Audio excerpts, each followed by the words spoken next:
आज बात भारत की एक ऐसी भाषा की जिसे भारत के ज़्यादातर लोग प्रयोग करते हैं। एक ऐसी भाषा जिसे भारतीयों की मातृभाषा भी कहा जाता है। जी हाँ, आज हम भारत की मुख्य भाषा हिंदी के विषय में बात कर रहे हैं। इस भाषा को हिंदी नाम फारसी भाषा के शब्द हिंद से प्राप्त हुआ है।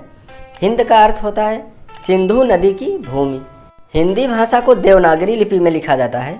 देवनागरी में 11 स्वर और 33 व्यंजन होते हैं। इसे बाएं से दाएं की ओर लिखा जाता है।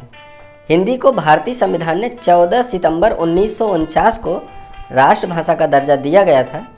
इसी कारण हर वर्ष 14 सितंबर को हिंदी दिवस के रूप में मनाया जाता है।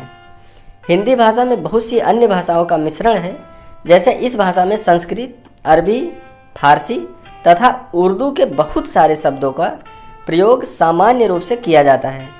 जाने अनजाने हम सभी लोग इन शब्दों का प्रयोग दैनिक रूप से करते हैं। इस कारण ये सभी शब्द अब हिंदी के शब्दों में समाहित हो गए हैं। यह भारत की सबसे ज़्यादा बोली जाने वाली भाषा है।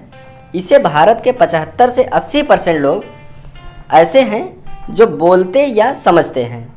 हिंदी भाषा विश्व में सबसे ज़्यादा बोली जाने वाली भाषाओं में चौथा स्थान रखती है।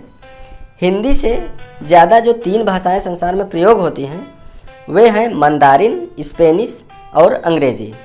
ये क्रमशः पहले, दूसरे व तीसरे स्थान पर आती हैं। हिंदी भारत के अलावा कई देशों में मुख्य रूप से प्रयोग होती है, या कहें इन देशों में हिंदी सामान्य रूप से प्रयोग की जाती है। इनमें Fiji, Suriname, Mauritius, Guyana, Nepal, Trinidad एवं टोबैको व पाकिस्तान जैसे देश आते हैं। हिंदी भाषा को विश्व के लगभग 175 विश्वविद्यालयों में पढ़ाया जाता है।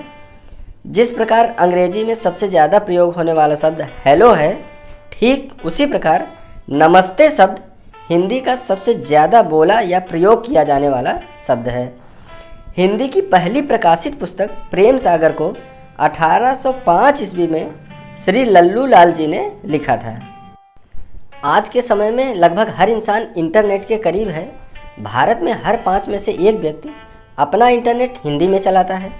दोस्तों, क्या आप जानते हैं बिहार एक ऐसा राज्य है जिसने सबसे पहले 1881 ईस्वी में ही उर्दू को त्याग कर हिंदी भाषा को आधिकारिक भाषा का दर्जा दिया था। उस समय ऐसा करने वाला बिहार भारत का इकलौता राज्य था। शायद आपको जानकर हैरानी हो कि हिंदी भाषा के इतिहास पर सबसे पहले साहित्य की रचना करने वाला कोई हिंदू नहीं बल्कि एक फ्रांसीसी लेखक था जिसका नाम ग्रासिस द टेसी था।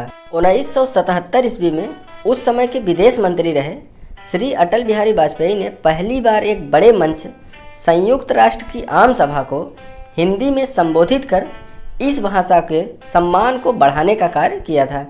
हिंदी साहित्य को 4 भागों में बांटा गया है: भक्ति, श्रृंगार, वीर गाथा और आधुनिक साहित्य।